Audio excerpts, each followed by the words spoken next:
y aparecen los gráficos con su actividad cerebral, ¿no? Cómo de prominente es esa actividad cerebral, ¿no? Y otro apartado de la gráfica que aparecía plano era cuando estaba recibiendo clases magistrales.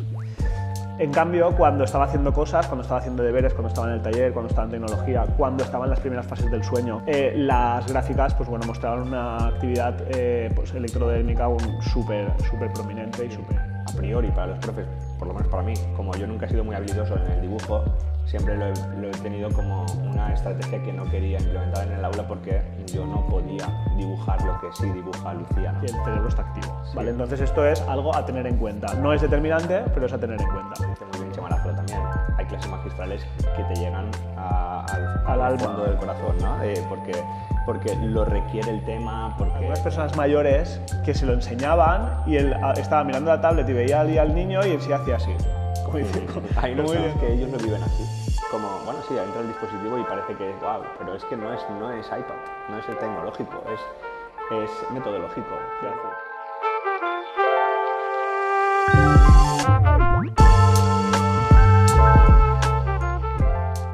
Hola y bienvenidos a este nuevo capítulo del podcast. En esta ocasión, junto con mi amigo, compañero, ¿Y experto en la materia?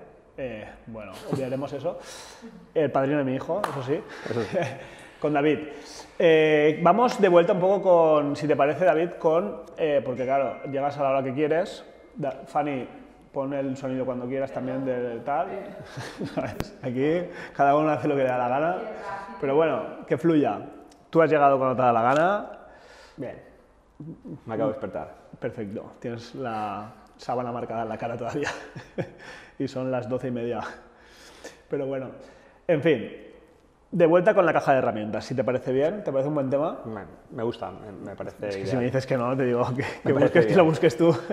Está bien, está bien. Hemos hablado en varias ocasiones de la caja de herramientas, solo por contextualizar un poco, tenemos concreción curricular, transposición didáctica y evaluación. Dentro de la transposición didáctica, en nuestras secuencias didácticas montamos una secuencia que cumpla con los pilares de la neuro, actividad de motivación, planificación, desarrollo, tal, y dentro de esas actividades y de esos ejercicios incluimos estrategias metodológicas. En algunos capítulos del podcast ya hemos hablado de rutinas, de destrezas, de pedagogías ágiles, de cooperativo, ¿Puede ser? y si no, lo hablaremos en el futuro. Claro, hemos hecho tantos capítulos ya. Pero ahora vamos a hablar de otro cajón de esa caja de herramientas, que es las técnicas o estrategias de aprender haciendo, que además son de ser muy útiles, ya las llevamos utilizando mucho tiempo, y que se le pueden vincular con aplicaciones, con herramientas que están chulas. Súper chulas. Lo primero, gracias por la introducción y en ese sentido yo creo que, pese a que igual no lo hemos repasado conscientemente, pero hay que diferenciar o hay que avisar de que nosotros al principio también tuvimos un pequeño fallo, ¿no?, de terminología, que realmente tampoco nos preocupa demasiado la terminología, pero sí lo que eso determina, ¿no?, después.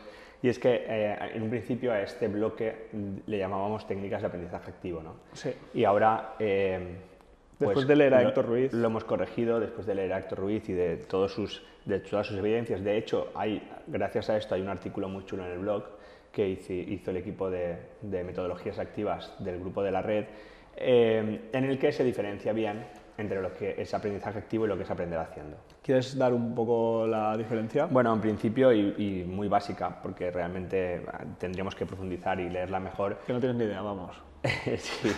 Sí, yo estaba en ese artículo.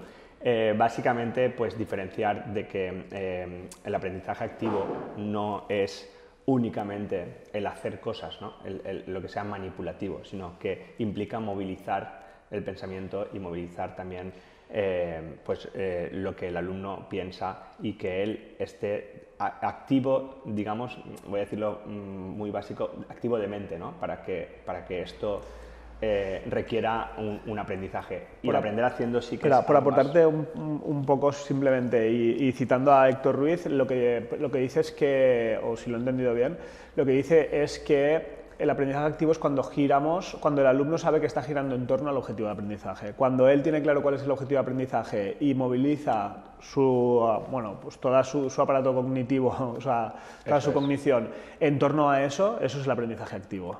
Eso es. Y el aprender haciendo es pues algo que es mucho más manipulativo, ¿no? De hecho, hay ejemplos incluso que él decía, pues, leer un libro, que a priori es algo... No definiríamos como... Puede ser pasivo, puede parecer pasivo. Puede parecer pasivo, puede ser un aprendizaje activo completamente, claro, ¿no? Evidentemente. Entonces, que lo primero es que no asociemos aprendizaje activo a actividad física, a movimiento. Sí, que ahora hablaremos de eso. Al final, estudiar con una estrategia de estudio efectiva es aprendizaje activo. Que ahí vendrá, y introducimos ya lo que vendrá próximamente, que es pues, las técnicas metacognitivas, ¿no? Y este recorrido metacognitivo y de cómo aprendemos para que realmente los alumnos sean capaces de movilizar la mejor estrategia para el momento oportuno vinculado a ese objetivo de aprendizaje, ¿no? Porque siempre, y esto lo hemos aprendido de Carlos Fuster, de nuestro amigo que será uno de los próximos invitados, pues vemos que pues, estrategias metacognitivas, pues hacer esquemas, hacer resúmenes, pues quizás no es la más idónea en un momento u otro, y lo interesante será para el aprendizaje autorregulado que sea el alumno el que elija cuál es la estrategia metacognitiva que va a utilizar para aplicarla en el momento oportuno. Esto me lo estoy aprendiendo yo ahora con el itinerario de evaluación, escuchando a Carlos cómo nos lo explica. Para luego yo es que me lo he escuchado varias veces porque para estructurar el itinerario, pero sí, es muy bueno y nos lo explicará mejor. Perfecto. Y luego, en cuanto a lo que decías de aprender haciendo, o sea, del aprendizaje, sí, del aprender haciendo, hay un estudio muy interesante que siempre ponen los formadores por ahí, ¿no? Que es ese estudio del MIT, ¿no? Del Instituto Tecnológico de Massachusetts, que es un referente en cuanto a tecnología y tal, que nos muestra unas gráficas con la actividad cerebral. Le ponen una pulsera electrodérmica a un alumno y entonces que mide los impulsos cerebrales, ¿no? Esa actividad eléctrica que genera el cerebro cuando está activo. Y se la ponen durante una semana y aparecen los gráficos con su actividad cerebral, ¿no? Cómo de prominente es esa actividad cerebral, ¿no? Y es bastante llamativa porque cuando está, por ejemplo, viendo la televisión, cuando está, pues bueno, prácticamente, pues eso, sin hacer nada, pues sobre todo era viendo la televisión y ahora lo diremos. La gráfica era plana, ¿no? Y durmiendo las posteriores a principio. Exacto. La fase de sueño más tardía, cuando ya estás en un sueño profundo y tal, también aparecía como muy así. Y otro apartado de la gráfica que aparecía plano era cuando estaba recibiendo clases magistrales. En cambio, cuando estaba haciendo cosas, cuando estaba haciendo deberes, cuando estaba en el taller, cuando estaba en tecnología, cuando estaba en las primeras fases del sueño, que todavía está el cerebro muy activo, las gráficas pues, bueno, mostraban una actividad pues, electrodérmica súper prominente y súper acentuada, ¿no? Y esto pues, bueno, no era determinante, nos dicen los expertos, esto Jesús Guillén nos lo explicaría, a ver si lo podemos invitar también algún día y que nos explique esto en mayor detalle,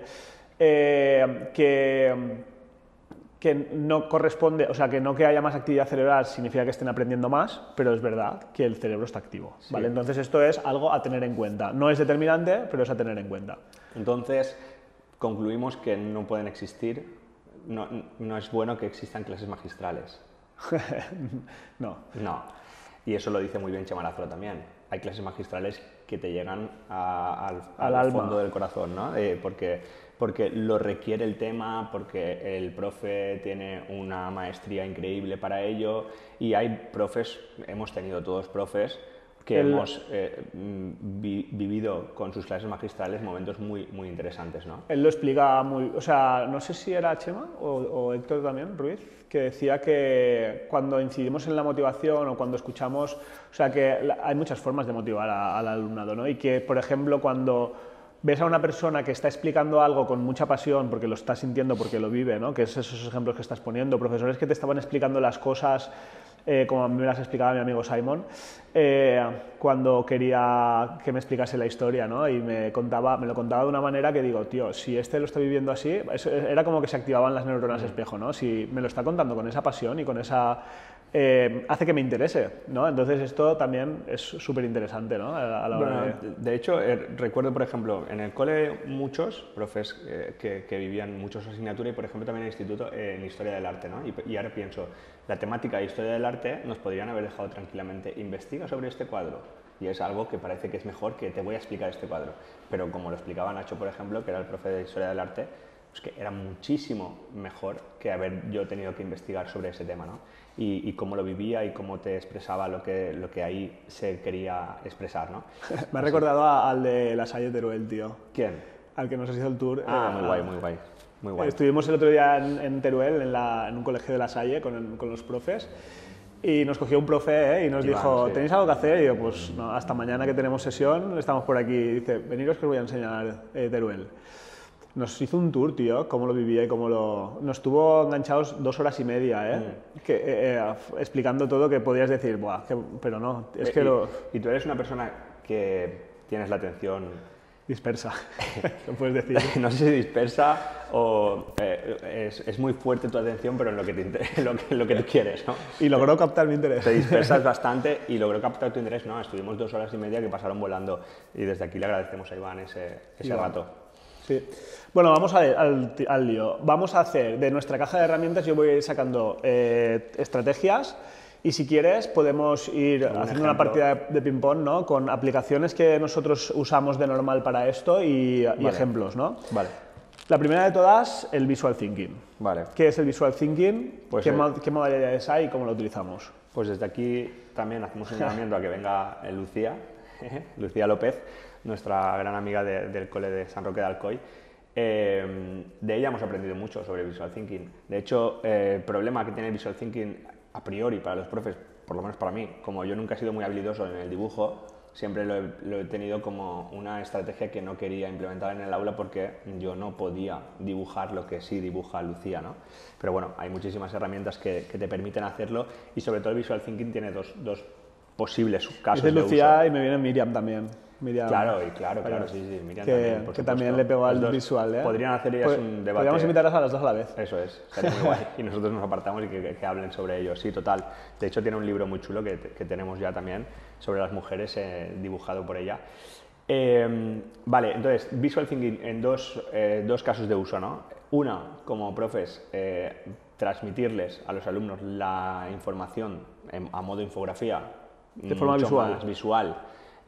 Con dibujitos, con imágenes, con iconos, para que ellos de ahí puedan obtener esa información, que ha resultado muy bien siempre, porque realmente pues cuando les hemos planteado a los alumnos un texto larguísimo y con mucha información, pues muchas veces se pierden y son también de atención dispersa como tú. Entonces, no, tienen la atención ahora, ya sabes que los alumnos de hoy y nosotros, los adultos y los de antes. Y los de antes también, pero sí que es verdad que a lo mejor esos golpes de vista de información detallada pero más concreta les viene muy bien, ¿no? Entonces, acompañar un texto con un Visual Thinking de este tipo para que ellos extraigan la información, fenomenal. Y luego, como propuesta de productos finales o como actividad, por ejemplo, de planificación, ellos se pueden planificar con un visual, o como una de las actividades que sea de síntesis para recopilar toda la información que han ido haciendo durante el proyecto y lo recopilan en un Visual Thinking para ponerlo al servicio del producto final. Pues todo esto tiene cabida, ¿no? En las fases siempre decimos, ¿no? Y esto es muy importante recalcarlo, las técnicas o estrategias metodológicas vienen a enriquecer las actividades y no pongo un Visual Thinking porque está de moda en una actividad de desarrollo, sino que la pongo en una actividad de síntesis para recopilar la información, en un producto final para mostrarlo a los usuarios, o una actividad de planificación para organizarlos, o... Sí, dentro de ese visual tenemos diferentes alternativas, tenemos infografías, tenemos mapas mentales, tenemos esquemas, y además asociado a ello tenemos aplicaciones, Poplet, MindMap, bueno, yo que sé, ahora con la inteligencia artificial hay bots que te hacen esos esquemas, esos mapas mentales de manera súper ágil y súper llamativo visualmente. Y bueno, ¿quieres que le demos? Se me ocurre que le puedes dar una nota a esta estrategia del 1 al 5. Ah, una nota del 1 al 5. En cuanto a... Bueno, es que es difícil, ¿no? Porque difícil. en cuanto a qué, utilidad, Claro. que le gusta al alumno... Claro. Pero como utilidad es muy útil. Sí. Y como gustar al alumno, pues también depende a veces de su habilidad. Lo que pasa es que cuando das alternativas, porque cuando nosotros hemos introducido esto, siempre les hemos dado la opción de que lo hagan a mano o de que lo hagan con una aplicación, ¿no? Porque nosotros teníamos el tema de los dispositivos dentro del aula. Es que y esto está bien. Esto es lo de siempre, porque si yo a mi yo del pasado le planteo un mapa visual a mano, pues le estoy montando una estrategia que no le va a gustar. Pero si yo le doy la alternativa a los alumnos, a las alumnas, para que lo hagan con una aplicación y demás, pues ven que encaja en el... Recuerdo, has dicho productos finales, recuerdo que teníamos uno en cuarto de primaria que era infografías de la pobreza en matemáticas, que trabajaban sobre los ODS que ellos seleccionaran. Trabajábamos los diferentes tipos de gráficas y dentro de esa infografía se valoraba el uso de esos tipos de gráficas trabajando los ODS y tal. O sea que, realmente, ¿te acuerdas? Lo has mezclado un poco porque no era de las pobrezas, sino al principio. Es verdad. Al principio eran infografías sobre todos los proyectos que hacía el centro solidarios. Y desembocó en los ODS. Y después, infografías sobre los ODS, que podía ser de pobreza, de cero, lo que hubiera por ahí. Qué bueno. Te voy a decir una cosa. No podemos alargarnos tanto en todas las estrategias, porque si no hay 20 o 30, esto puede durar 3 horas. Bueno, pues... Y tú te acabas de levantar, pero yo no. Vale, pues seguimos. Gamificación.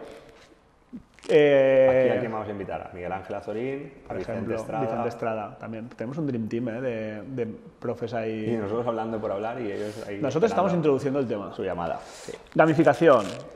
Introducción de elementos del juego en entornos que se supone o que se presupone que no son lúdicos, ¿no? Por ejemplo, en la empresa se utiliza mucho, pero también en los centros educativos, ¿no? Y ahí tenemos...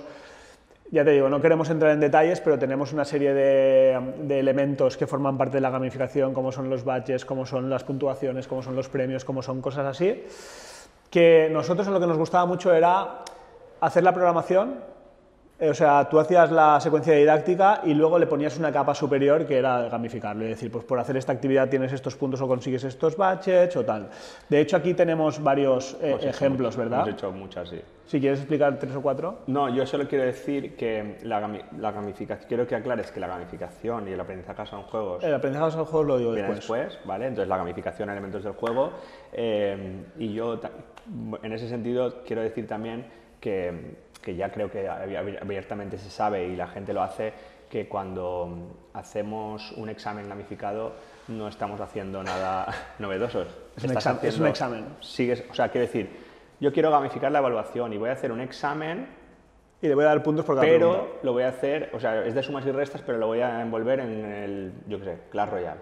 Sigue siendo un examen de sumas y restas que en principio no va a estar alineado con los criterios de evaluación y por lo tanto sigues haciendo un examen, aunque sea más bonito. Bueno, tiene sus ventajas también, ¿eh? Y la gamificación me mola mucho para los ejercicios, por eso quería decirlo. Quiero decir, me gusta mucho que esos ejercicios sean gamificados, ahí lo hemos visto con algunas aplicaciones. Por lo tanto, sí, para testar la comprensión en los ejercicios me viene fenomenal gamificarlos porque son cosas que habitualmente no son muy agradables para los alumnos.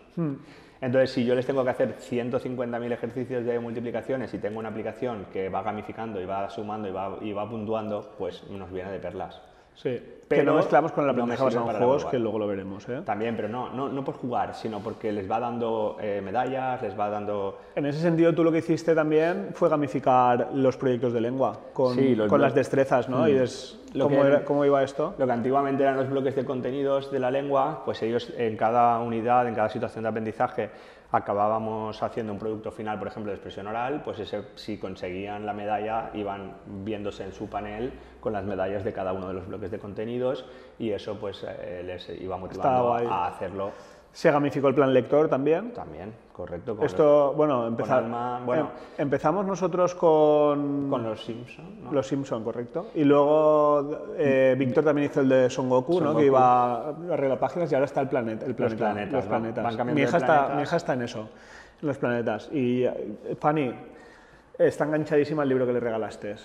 Brutal. O sea, tiene 500 páginas, pues llevará 490. O sea, está súper bestia. Pues cada 50 páginas o por ahí van subiendo de planeta. Correcto. Y van haciendo C6 también. Y se pueden gamificar proyectos, lo hemos visto, se pueden gamificar estrategias, plan lector, tal, y luego nosotros lo que hacíamos también con una aplicación que se llamaba ClassDojo, que es muy interesante, porque está ClassDojo y luego estaba el otro que era más para más mayores, que era Classcraft, muy bien. Gamificábamos la convivencia. Sí. Y Sí. pues dábamos puntos por Sí. ayudar a los demás, por ser altruista, por tal, pues bueno, todas esas conductas que queríamos desarrollar las teníamos gamificadas siempre en positivo, ¿no? Sí. Al final, porque al principio sí que quitábamos puntos y dijimos, no vamos a solo a premiar lo positivo.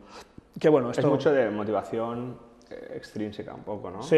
En ese sentido, que a veces hay que cuidar, sí, que no pasarse tampoco, ¿no? De esto y ver lo que tienes delante, ¿no? Me acuerdo la primera vez que queríamos gamificar la lectura, por ejemplo, que había mucho desnivel dentro del aula y claro, estar todos en un panel y verte tú que todos están en el mundo, yo qué sé, Sí. el planeta... Hay que ajustar bien. Y algunos alumnos que siguen por aquí detrás y eso les va a desmotivar más que motivar. Entonces, a estos hay que gamificarles también de forma... O sea, hay que marcar una estrategia, adaptarlo para que ellos también puedan ir recorriendo los planetas, por supuesto. Pero ahí ya entra la maestría del profe. Que tú tienes mucha. A mí me sobra por raudales. Dios. En fin. Aprendizaje basado en juegos, que no es lo mismo que gamificación, que al final es aprovechar los juegos para aprender, ¿no? Bueno. Y en ese sentido, pues hay un huevo, valga la expresión, de aplicaciones que la integran, ¿no? Nosotros usábamos mucho en matemáticas el rey de las mates, usábamos el Babels para las multiplicaciones. Hay que ver cómo multiplicaban con el Babels, ¿eh? Pau Algaba, Nosotros no ganábamos porque no queríamos. Ya, Los niños de cuarto nos Ya. repasaban las multiplicaciones de, vamos. ya ves. Todas las mañanas, los 5 primeros minutos era eso, se sabían las tablas bestial. Y quitaron esa aplicación, no sé por qué. Sí. La mayoría de estas aplicaciones de aprendizaje son juegos también incorporan la gamificación. Sí, Tú sí, vas porque a van de las subiendo. mates y vas subiendo de nivel y te van dando... Rey de las mates está el 1, está el 2, está el Junior, ese está muy guays. El Duolingo puede ser también un aprendizaje basado en juegos. Y luego hay juegos de mesa, que aprendes un montón con ellos, que hay de sinónimos y antónimos, que está, bueno, ahí evidentemente pues tendremos que hacer un capítulo aposta a propósito para esto, Vale. porque hay un montón de juegos que se pueden utilizar dentro del aula para aprender. Siguiente estrategia, el Flipped Classroom, Pues o aquí clase también, invertida. también Miguel Ángel Azorín nos podrá aportar mucho el día que charlemos con él, ¿no? Y muchos compañeros. 2 veces, ¿quieres invitarlo? Bueno, podemos hablar en el mismo capítulo de 2 cosas. vale. Y sí, él se merece 1 o 2 invitaciones más. ¿Sí? Todas. Él puede venir cuando quiera. De hecho, es como... Un tío que esos- comparte tanto, tío. El típico que tiene la taza platino que puede ir a estos programas de moda que hay, pues él la tendría para poder venir. No sé de qué hablas. Pues que hay algunas tarjetas o tazas, no sé, que ahora podría presentarse por aquí Miguel Ángel Azorín, tienes que parar esto para que él esté aquí dentro. ¿Pero eso es real? Se puede presentar, sí, eso pasa en el hormiguero. ¿Ah, sí? Sí. Y, no, o sea, ¿y a quién se lo dan? Pues al que ha venido muchas veces, por ejemplo, o al que es muy colega. ¿Y yo no la tengo? ¿De aquí? Del Tú hormiguero. aquí- del tú aquí haces lo hormiguero. que quieres. ¿Eh? Si tú aquí haces lo que te da la gana. No, pero del hormiguero no me la dan. No, pero a estos compañeros, todos estos que vamos nombrando, esos pueden entrar aquí cuando quieran. No sabía yo eso. E interrumpirnos. Sí, lo algo que, así es. Lo que tiene no ver la tele. Bueno, tienes poco tiempo, te gusta más leer. Sí. El tema es Flipped, clase invertida. También se puso súper de moda y también la sensación de, wow, es que si no hago Flipped Classroom no hago nada, ¿no? Aquí la idea básica es que podamos compartir una información con nuestro alumnado para que ellos lo puedan ver o leer o trabajar. Bueno, trabajar no, digamos, llevarlo medio leído, aprendido o visto para que cuando lleguemos al momento del aula, ahí lo que pase sea de saber hacer, ¿no? O sea, le damos el saber previamente para que cuando lleguemos al aula podamos hacer algo con ese saber. Entonces, aquí las estrategias típicas, que son las que funcionan muy bien, y evidentemente aquí también tenemos que volver a invitar otra vez a Vicente Estrada, porque una de las plataformas para hacer Flipped Classroom por excelencia es Edpuzzle, ¿no? Y en Edpuzzle pues, nos permite controlar cómo funciona esa información que yo le he proporcionado a nuestros alumnos, cotejar que la están viendo, cuántas veces la han visto, le puedo poner preguntas sobre el vídeo y bueno, evidentemente haremos una charla con Vicente sobre... Sí, porque además integran un montón de herramientas, de estrategias muy, muy chulas y de cosas dentro de la aplicación que están bestiales. Sí que está grabando, ¿no? Porque Sí. es que me estaban llamando. Sí. Códigos QR, que parece una cosa que no, pero tiene su utilidad dentro de clase. Al final, sobre todo, nosotros los hemos usado para ampliar información. ¿No sabéis los códigos desde la pandemia, no? Antes de la pandemia había gente que no sabía lo que era un código QR. Ya. Pero desde la pandemia todo el mundo sabéis lo que es, y para ponerlo en trabajos, por ejemplo, ¿no? Ahí teníamos nosotros algunos ejemplos que habíamos hecho. En productos finales es genial. Sí, había mapas donde ponías el código QR y te enseñaban pues, cuál es la comida típica, ¿no? Porque al final ese QR te lleva a donde quieras, te puede llevar a un vídeo, te puede llevar a una página web y tal. Habían tablas periódicas. La felicitación de Navidad con el villancico de los peques. Exacto. Hay un montón de estrategias. Los trípticos. Ah, mira, el tríptico de infantil de hábitos saludables, que salían los nanos explicando cómo lavarse los dientes y tal. La receta de cocina. Que ese libro lo tienen subido también. Que al final ellos se grababan la receta de cocina y hacíamos un recetario, ¿no? Entonces cada alumno se llevaba un recetario a casa con las recetas de sus alumnos, o sea, de sus compañeros. Y compañeras. Buen apunte. Sí, no, por decir algo, por el silencio que se había generado. Realidad aumentada. Realidad aumentada que, puede tener su similitud con el código QR, pero al final lo que hace es integrar elementos virtuales en un entorno real, ¿vale? Y esto mucha gente todavía no lo conoce, es raro, pero por ejemplo IKEA lo integra porque tú coges su aplicación y dices, me gusta este mueble y quiero ver cómo queda en mi casa, y entonces pones el móvil, enfocas al comedor, por ejemplo, y te lo sitúa el sofá ahí en forma virtual, es decir, estás mediante la pantalla viendo algo que en la realidad no está, por eso lo de realidad aumentada. Y en ese sentido también lo hemos integrado dentro de las aulas, ¿no? Por ejemplo, teníamos un proyecto que era Cuentos con realidad aumentada. En su día había una aplicación que se llamaba Aurasma, luego pasó a llamarse HP Rebel y ahora se llama... No se llama, no sé cómo se llama, pero lo están usando también. Sí, el otro día salió una publicación de En Cuarto que están utilizando la realidad aumentada para darle vida a las figuras, cuentos. No, a las figuras religiosas del cole. Ah, es verdad. Enfocaban la figura, ¿no? Enfocan la figura y entonces ponen ahí pues, lo que quieran integrar, ¿no? Nosotros, recuerdo que hacíamos unos carteles que trabajábamos el cuento, introducción, nudo y desenlace, y estaba escrito, estaba el dibujo y estaba un espacio donde había un dispositivo, una especie de dispositivo, y enfocabas ahí y aparecía el vídeo de los peques contando en ese trocito. Sí, el story... ¿Cómo se llamaba esto? El cuentacuentos, vamos. Ah, vale. Storytelling. Contar un cuento, sí, contar un cuento. Y después... Que además lo grababan con una aplicación muy guay para la creatividad que era el Touchcast, ¿te acuerdas? Que era lo de la pantalla verde y se disfrazaban y tal, estaba guapísimo eso. Sí, y después también conseguimos incluso hacer que aparecieran del tamaño real dentro del Belén, ¿te acuerdas? Oh, qué bueno eso era. Del Belén del cole. Ostras, es verdad. Ese era buenísimo porque ellos grababan unas... O sea, ellos... claro, es que esto fue evolucionando porque en un principio era un código QR que ponían al lado de la... O sea, desde Belén, tenían que documentar una escena del Belén. Escena no, un misterio del Belén. Un misterio. Entonces, por ejemplo, a que le tocaba el nacimiento de Jesús, pues tenía que hacerlo, el templo de Herodes, el no sé qué, la travesía por el desierto... Me las sé todas. O casi todas. Y entonces ellos se grababan un audio, o sea, documentaban, se grababan un audio y lo ponían en QR. Entonces la gente que venía con el QR escuchaba el audio. Y entonces al año siguiente dijimos, pues realidad aumentada. Y le hacían una foto... al Belén, nuestro Belén real. Y entonces con esa foto y el fondo verde en Touchcast lo que hacían era poner ese fondo y integrarse ellos dentro, y desde ahí te lo contaban. Y entonces estaban estaban en el Belén y estaban explicando cómo había sido y tal. Y luego eso, tú tenías que hacer una foto, o sea, tenías que configurar el programa para que cuando alguna tablet enfocara esa escena, automáticamente salía, y era brutal. O sea, los abuelos... Porque conseguíamos hacerlo pequeño incluso. Sí, pequeño. Porque hay una opción en Touchcast que tú te podías escalar, entonces, no escalar de montaña, que te veo... Pero era muy curioso porque yo veía algunas personas mayores que se lo enseñaban y él estaba mirando la tablet y veía al niño y él se hacía así, como diciendo, ¿de dónde sale este? ¿Sabes? Estaba tan bien hecho, molaba mucho. Esto nos lleva también al vídeo, ¿no? Como herramienta o como otra estrategia, ¿no? Que ellos generen videotutoriales, que ellos generen vídeos, cortometrajes, cosas así. Bueno, y el proyecto de Miratube que teníamos...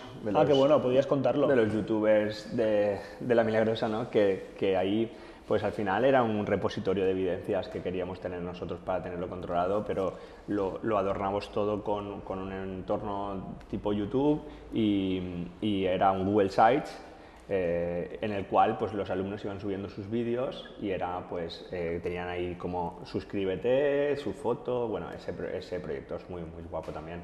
Estaba guay, estaba muy guay, les encantaba.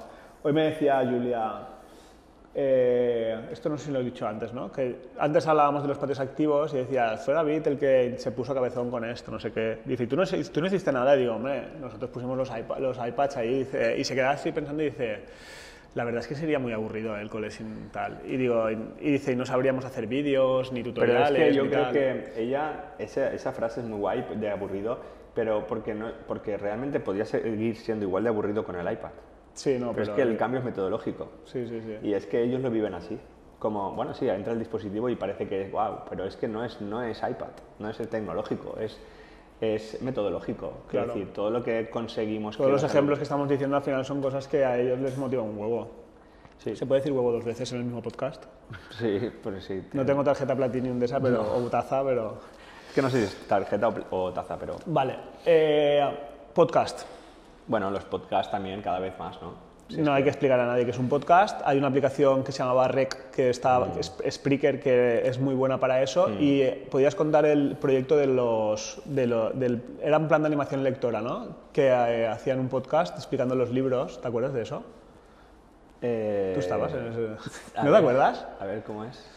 Pues hacíamos parejas lectoras, Sí. Entonces se leían el mismo libro y tenían un guión. Y tenían que hacer un podcast, o sea, les enseñábamos la estructura de un podcast, hablaban del autor, de los personajes, y hacían una pequeña tertulia sobre ese libro. Y todo eso lo subíamos a una plataforma y cuando alguien quería, o sea, los demás compañeros lo escuchaban y si le interesaba, pues se leía ese libro. Y yo quiero insistir otra vez. Que no te acuerdas todavía, ¿no? Sí, me acuerdo, y me acuerdo que se grababan ahí en las escaleras del cole y todo. Pero quiero insistir en que todas estas propuestas que estamos diciendo que son así vistosas, todas están dentro de la situación enmarcadas dentro de una situación de aprendizaje y nunca han sido un añadido, ni un postizo, ni mucho menos. Y siempre abogando por lo que decíamos al principio del aprendizaje activo. Siempre eran conscientes de qué criterios o qué objetivos de aprendizaje teníamos en cada unidad, porque nos parábamos a explicárselo, tenían los instrumentos de evaluación y evidentemente eso para su aprendizaje es clave. Que cuando hablamos de esto, a priori, suelto, parece aburrido, ¿no? Y siempre decimos que nosotros creo que si tenemos algo bueno es que somos bastante rigurosos, que tal, pero es que gracias a ese rigor aparecen estas cosas que también nos hacen destacar, ¿no? Las propuestas de las secuencias didácticas. Realidad virtual. Este es más complejo de llevar a cabo porque al final necesitas unas gafas, necesitas un entorno, necesitas bastante, pero hay proyectos muy guapos, ¿no? En ese sentido, la realidad virtual, sabéis que es con las gafas de realidad virtual que se llaman con un dispositivo. Nosotros llegamos a comprar 20 gafas de estas para el cole. ¿Porque éramos ricos? Porque no, lo metimos en un PIES, que son los proyectos de innovación de estos de consellería. Y pareces que eres rico. No, nos costó. Y además, con las gafas solo no haces nada. Teníamos que decirles que trajeran móvil de casa, que esa es otra. Pero bueno, ¿cómo se llamaba la aplicación? ThinkLink. Que ThinkLink era una aplicación que en principio era para hacer interactividad en Fotogos, pero luego hicieron que era muy guapo porque tú ibas a un sitio, hacías unas fotos, escaneabas toda la habitación con el dispositivo y entonces te generaba ya el entorno tipo Google Maps, ¿no? que el Street View que tú puedes ver, ¿vale? Entonces te generaba eso. Y ahí dentro le podías poner puntos de interés. Entonces, ellos, por ejemplo, proyecto de turismo de Cullera y tal, pues te ibas y explicaban la fuente del una mercado, fuente, un monumento, lo que sea, hacían el entorno, podían grabar el sonido ambiente que había y luego desde la aplicación ponían un punto de interés y la movida era que cuando tú eso lo publicabas en ThinkLink, que además hicimos también el mapa interactivo del colegio y tal, tú te ponías las gafas y cuando te quedas mirando a ese punto aparece la locución del alumno explicando todo eso. Entonces se podían hacer barbaridades. ¿El recorrido virtual del cole? Estaba hecho así, sí. Sí, pero sin puntos de interés. Simplemente era... Pero bueno, les añadírselos. Sí, sí. En ese momento, o sea, es algo bastante simple y súper resultadista y que los niños al final aprenden un huevo 3 veces ya. Un montón de todo. Más cosas por ahí. Impresión 3D. Nos van a banear. Esto invitaremos a Chimo. Invitaremos a Chimo. Para esto y para mucho más. Chimo, jefe de estudios de secundaria del cole, un fenómeno, un gran amigo. Que llevará 10 años con la impresión 3D. Sí, es que sí, lleva mucho tiempo y... Me hace las piezas de la moto. Las piezas de la moto, el posarrelojes, el portarrelojes de la piragua, todo. Es verdad. Impresión 3D al final también. Es para, muy guay, evidentemente, aparte de tecnología, para cuando quieres darle producto, o sea, cuando quieres hacer un producto final y quieres darle forma, está súper bien. Me acuerdo que en la propuesta inicial de la Calles de Todos, donde había que mitigar barreras arquitectónicas de nuestro entorno y tal, había una propuesta que era que lo imprimieran, que el prototipo que hicieran lo imprimieran en 3D, claro. en 3D. Que al final no sé si se llegó a hacer, pero bueno, en la propuesta inicial sí que estaba. Claro. En ese sentido es importante también destacar que realmente al final si haces el prototipo y demás pues llegas a un punto más profundo de la experiencia, ¿no? Y les mola mucho y aprenden cosas que a lo mejor no estaban directamente relacionadas con el currículum o con los contenidos, pero que pues bueno, les pueden ser muy útiles en el futuro y así. Robótica tampoco quiero... ¿A quién invitamos en robótica? Pues a David Pérez, a Carlos, a Rodrigo, sí, a Rubén, yo qué sé. A muchos. Pero nosotros no. No, nosotros no. Bueno, yo tengo el certificado de... Bueno, Chimo, pero es Chimo también es Chimo. También Chimo. También puede llegar cuando quiera. Sí, hay unas plaquitas muy guays ahora de robótica que se pueden programar y que son súper baratas, que nos podía hablar de ello. Mira, tenemos a Chimo que nos hable de esto. Yo tengo el título del Lego Mindstorm. Ojo conmigo. Bueno, tú tienes titulitis. Precisamente de eso... No sé cómo te lo has sacado, pero...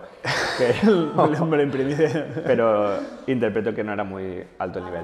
Está guapo, está muy guay. Tú sí que sabes de robótica, aunque estés diciendo que no.